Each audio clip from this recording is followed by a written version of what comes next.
નમસ્કાર મિત્રો, સ્વાગત છે આપ સૌનું સિયારી ચેનલ ગુજરાતી સાહિત્ય વિદ નિકુંજ યુટ્યુબ ચેનલમાં. હું નિકુંજ પરમાર આપ સૌનું દિલથી સ્વાગત કરું છું.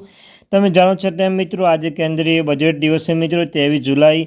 અને મિત્રો, જે દેશના નાણામંત્રી નિર્મલા સીતારામન દ્વારા જે જાહેરાતો કરવામાં આવી છે મિત્રો, જે નોકરિયાત વર્ગો હોય છે, યુવાનો હોય, ખેડૂતો હોય, ઉદ્યોગપતિઓ હોય, એ તમામે તમામ મોટી જાહેરાત બહાર પાડવામાં આવી છે. જે લંચનો સમય છે.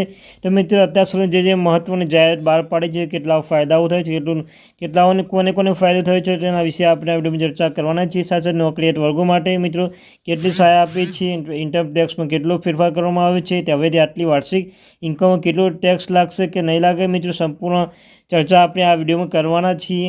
તે પહેલાં મિત્રો, જે વોટ્સઅપ ચેનલ, ટેલિગ્રુપ બંને બનાવે છે, લિંક ડિસ્ક્રિપ્શનમાં મૂકું છું મિત્રો, અવશ્ય જોઈન થઈ જજો. તમને ચાલો મિત્રો, જે સરકારી કર્મચારી, નિવૃત્ત કર્મચારી, પેન્શન ધારકો બાબતે હરેક અપડેટ મળતી રહેશે. ચેનલ સબસ્ક્રાઈબ કરી બેલ આઇકન બટન દબાવવાનું ભૂલશો નહીં. તો મિત્રો, નિર્મલા સીતારામન દ્વારા દેશના નાણામંત્રી દ્વારા કેટલીક મોટી રાહતો આપવામાં આવી છે. તો મિત્રો, તમે જોઈ શકો છો અહીંયા કે નિર્મલા સીતારમણે આ વખતે સતત 7મું બજેટ તેમણે કહ્યું કે સરકારે ધ્યાનમાં રાખી ગરીબો હોય, મહિલાઓ હોય યા યુવાનો હોય અને ખેડૂતો પર રહેશે. સરકારી નોકરી તકો વધારવામાં આવશે. વહેલી સવારે નાણામંત્રી સૌથી પહેલાં મંત્રાલય પહોંચ્યા, અધિકારી સાથે બેઠક કરી હતી. ત્યારબાદ મિત્રો, આ પછીથી રાષ્ટ્રપતિ દ્રૌપદી મુર્મુને મળવા રાષ્ટ્રપતિ ભવન પહોંચ્યા, જ્યાં રાષ્ટ્રપતિને દહીં અને ખાંડ ખવડાવવા આ પછીને સંસદ ભવન પહોંચ્યા હતા અને કેબિનેટ અહીં સંસદ ભવન બજેટ મંજૂરી આપી છે.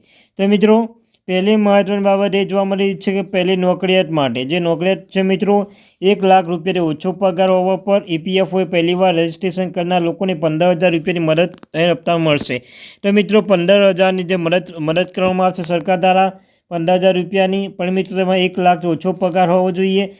EPFOમાં જે રજિસ્ટ્રેશન કરનારને આ લોકોને મળશે 15,000 રૂપિયા ત્રણ હપ્તામાં ચૂકવવામાં આવશે. પહેલી મિત્રો રાહત સરકાર દ્વારા આપવામાં આવી છે.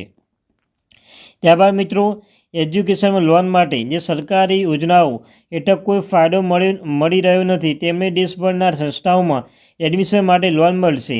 લોનના 3% સુધી રૂપિયા સરકાર આપશે. તેના માટે વાઉચર લાવવામાં આવશે.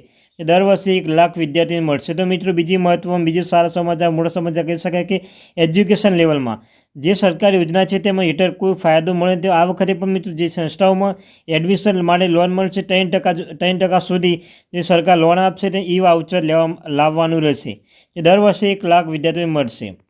સાથે સાથે મિત્રો, સ્પેશિયલ સ્કીમ રાજ્ય માટે જેમ કે બિહાર અને આંધ્રપ્રદેશ 15,000 કરોડ અને બિહારને 41,000 કરોડ રૂપિયા મદદ. બિહાર, ઝારખંડ, પશ્ચિમ બંગાળ, ઓડિશા અને આંધ્રપ્રદેશ માટે ઇન્ફ્રાસ્ટ્રક્ચર ડેવલપમેન્ટ માટે ખાસ સ્કીમ જોવા મળી રહી છે મિત્રો.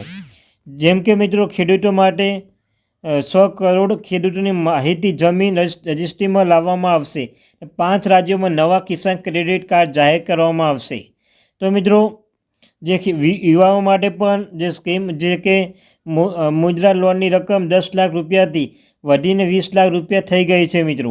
એ 500 ટોચની કંપનીઓમાં 5 કરોડ યુવાનો ઇન્ટર્નશીપનું વચન પણ આપ્યું છે સરકારે કે જેમની 500 ટોચની કંપનીઓમાં જે સર્વશ્રેષ્ઠ જે કંપનીઓ છે 500, તેમાં 5 કરોડ યુવાનોની ઇન્ટર્નશીપ પણ મળશે.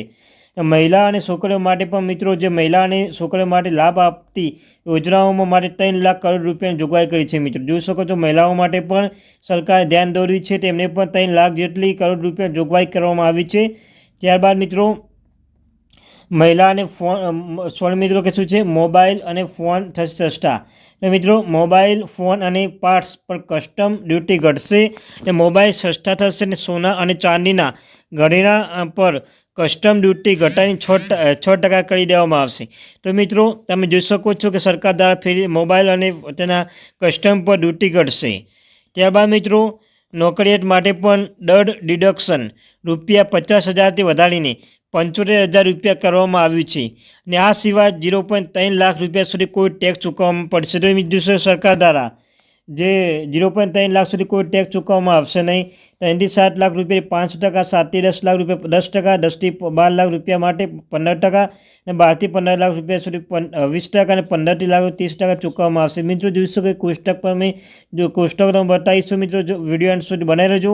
બજેટમાં શું થઈ સસ્તું? તો મિત્રો, કેન્સરની દવાઓ, સોનું અને ચાંદી, પ્લેટિનમ મોબાઈલ ફોન, ત્યારે mobile phone, mobile charger, electric wire, x-ray machine, solar set, ladder અને સ્વી ફૂડ મિત્રો આટલી વસ્તુ જે મોંઘી થઈ છે મિત્રો, આના પર આપણે સંપૂર્ણ વિડીયો બનાવેલો છે કે શું થયું મોંઘું, શું થયું મોંઘું. તો મિત્રો પ્રોપર આપણે વિડીયો બનાવેલો છે, તેની લિંક હું ડિસ્ક્રિપ્શનમાં મૂકું છું મિત્રો. આની લિંક એ પણ વિડીયો આવશે, જોઈ લેજો. તો મિત્રો તમે જોઈ શકો છો કેટલા ટેક્સ કરવેરો છે, એ પણ તમે નજર નાખી શકો છો મિત્રો. અહીંયા નવા કર માળખા હેઠળ ફેરફાર તમે જોઈ શકો છો. 0.3 લાખથી કોઈ પણ ટેક્સ જોશે નહીં, જોઈ શકો કોઈ પણ ટેક્સ લાગવામાં આવશે નહીં 0.3 લાખ સુધી. મિત્રો 3 થી 6 લાખ પહેલાં 15,000 હતા, હવે વધારે મિત્રો 20,000 રૂપિયા કરવામાં આવ્યા હતા 3 થી 7 લાખમાં. ત્યારબાદ મિત્રો 6 થી 9 લાખ 30,000 હતો મિત્રો, તેમાં ઘટાડીને 7 થી 10 લાખમાં મિત્રો 30,000 રૂપિયા 30,000નો નવા કર માળખા હેઠળ કરવામાં આવ્યું છે ટેક્સ. 9 થી 12 લાખમાં મિત્રો 45,000 હતા, હવે 10 થી 12 લાખમાં મિત્રો 30,000 કરવામાં આવે છે. ત્યારબાદ 12 થી 15 લાખમાં પહેલાં 60,000 હતો મિત્રો, હવે એ જે સ્કીમ અહીં જોવા મળી રહે છે. ત્યારબાદ 15 થી 20 લાખમાંથી 1.5 લાખ હતો, 1.5 લાખ રૂપિયા હતો, હવે 15 થી 20 લાખમાં 1.5 લાખ જ રહેશે. ત્યારબાદ મિત્રો સ્ટાન્ડર્ડ ડિડક્શનમાં 75,000 અગાઉનું કર હતું, ટેક્સ બચાવનું મિત્રો 7,500 કરવામાં આવ્યું છે. તો મિત્રો આ હતી આજની મહત્ત્વની માહિતી. મિત્રો આપણે સંપૂર્ણ વિડીયો બનાવીશું બજેટ લક્ષી, તો ચેનલને સબસ્ક્રાઈબ કરવાનું ભૂલશો નહીં. Thank you very much.